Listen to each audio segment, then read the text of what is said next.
Salam satu Malaysia, salam satu Sabah, salam satu. Mudah-mudahan pihak-pihak yang berkaitan yang mendengar suara rakyat Tandik ini mengambil perhatian sungguh-sungguh. Tuan-tuan dan puan-puan yang saya hormati, bila mana kita membicarakan soal Kota Merudu, terbayang di dalam fikiran kita MP-nya, adunnya, pejabat daerahnya, rakyatnya, pembangunannya, dan juga kemakmuran yang ada di Kota Merudu dan Tandik. Tahukah Anda bahwasanya Kota Merudu dan Tandik di ketika ini diiktiraf di antara daerah yang paling mundur di Malaysia? Ini adalah sebuah hakikat yang tidak dapat kita sanggah, tidak dapat kita tolak. Mari kita lihat secara menyeluruh Kota Merudu dan Tandik. Kalau ada pihak-pihak yang berkaitan mengatakan Kota Merudu tidak seperti tahun-tahun 70-an, 80-an. Iya, kita akui. Karena Kota Merudu di ketika ini telah pun mengalami perubahan. Tapi tahukah kita bahwasanya perubahan itu hanya dibentuk bangunan sahaja. Pun bangunan-bangunan yang didirikan adalah dibentuk dan dicorak oleh orang-orang kaya yang mendirikan bangunan-bangunan, kemudian dijual kepada pengguna. Namun kalau melihat kepada pembangunan yang dibawa oleh pihak kerajaan seperti pusat pengajian, baik yang bertaraf universiti, kilang, industri-industri yang lain yang membawa manfaat kepada rakyat, yang membuatkan rakyat boleh bekerja, langsung tidak ada. Jadi jelas kepada kita bahwasanya Kota Merudu tidak seperti yang Anda fikirkan. Bila kita melihat kepada Kota Merudu dan politik, kita ingin bertanya kepada wakil rakyat, khususnya kepada Dr. Max yang telah sekian lama bertapak di Kota Merudu sebagai wakil yang bersuara di peringkat atasan. Dalam tempoh yang begitu lama, sepatutnya Kota Merudu ini mengalami perubahan. Tapi apa yang kita lihat hanya perubahan-perubahan pribadi sahaja yang jelas berlaku. Di mana setiap projek-projek yang dibagi oleh pihak kerajaan hanya mereka-mereka sahaja yang mendapat. Atau lebih tepat lagi kita katakan bahwasanya hanya mereka-mereka yang rapat dengan pucuk pimpinan yang jelas telah berubah. Dengan cara kita melihat perubahan yang secara mendadak daripada miskin kepada kaya, kepada yang kaya bertambah kekayaan, sedangkan rakyat masih lagi di bawah paras kemiskinan. Kalau kita bangga kerana beberapa perkara yang telah berubah seperti jalan raya, lampu, telefon dan sebagainya. Kalau kita berfikir secara waras, maka kita tidak perlu mempertikaikan perkara ini. Siapapun jadi wakil rakyat, siapapun jadi menteri, sesungguhnya kerja-kerja seperti itu adalah tanggung jawab wakil rakyat tersebut. Namun secara meratanya, tanyalah rakyat lebih tahu dan merasa erti pembangunan yang sebenarnya. Isu yang kita bangkitkan di sini adalah kegagalan pihak pucuk pimpinan itu sendiri. Walaupun telah bertahun-tahun, berkali-kali dalam pilihan raya kita memberi mandat kepada pimpinan ini, tapi sehingga kini masih lagi gagal membawa perubahan.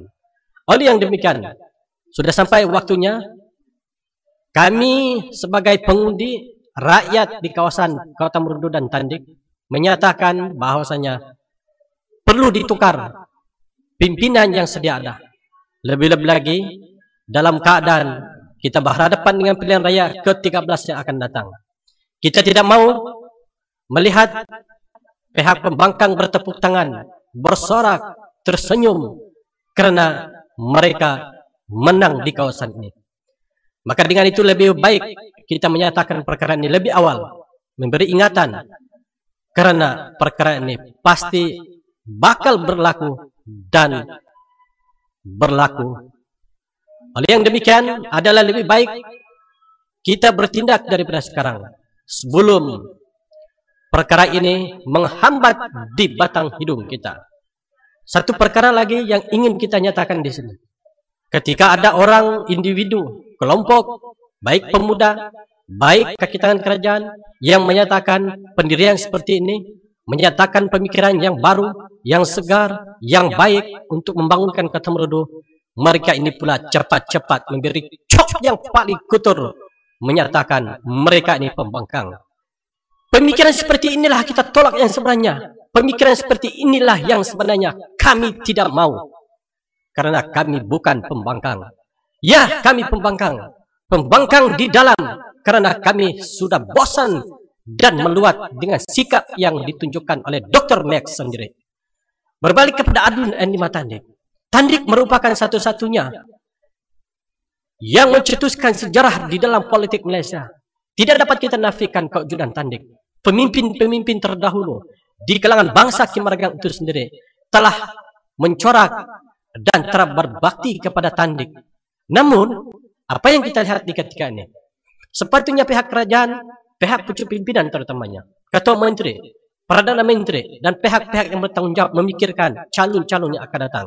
Isu seperti ini bukan baru, berkali-kali, dan telah pun dibuktikan dengan beberapa calon-calon yang menantang, calon-calon yang bangkit, menolak keberadaan mereka. Dan pada pilihan raya ke-13 ini, tidak mustahil jika sekiranya kebangkitan ini akan terus marah ke hadapan, akan terus menghambat, akan terus menyatakan ketidaksetujuan calon selain daripada anak jati Tandik.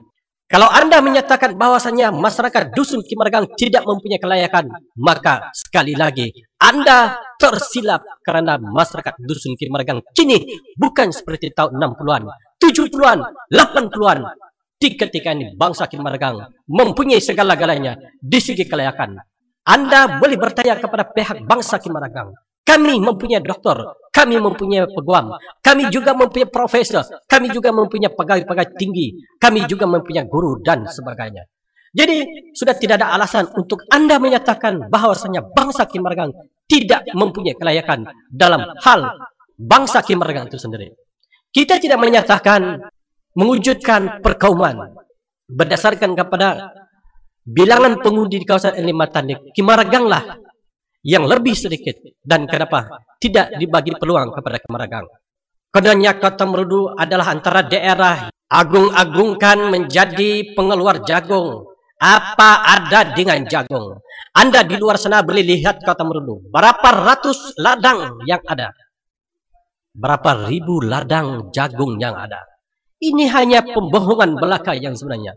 Inilah akibat bila mana fikiran hanya di kalangan ahli-ahli politik saja yang berfikir. Yang sepatutnya banyak di antara individu yang ada di Kota Merudu yang lebih baik fikirannya. Tapi mereka sekali lagi menafikan keberadaan mereka ini di mana-mana masyarakat. Sepatutnya yang mana ada ketika masyarakat itu bukanlah kepada pihak-pihak yang berfikiran untuk mencurahkan pemikiran yang besar, pikiran yang tajam, pikiran yang lebih praktikal umpamanya. Baik individu, apalagi persatuan.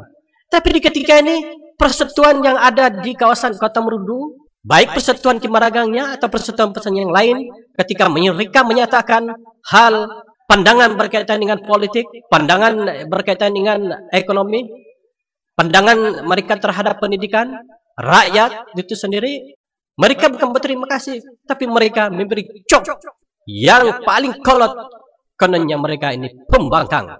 Ingatlah kita, dalam mana-mana sejarah pembangunan di dunia ini, perpaduan merupakan kunci kejayaan. Berpadu dalam semua hal, fikiran, tindakan, kerja, dan sebagainya. Tapi kalau perkara ini tidak dilihat sebagai sumbangan, maka ini merupakan kesilapan yang cukup besar. Ayo masyarakat Kota Merudu, ayo masyarakat Tandik, fikirkan baik-baik. Sudah sampai waktunya kita bertindak dan bekerja. Mudah-mudahan selepas ini pasti apa yang kita perkatakan, kita dapat mewarnai kembali kegemilangan Kota Merudu daripada sejarah yang malap ini.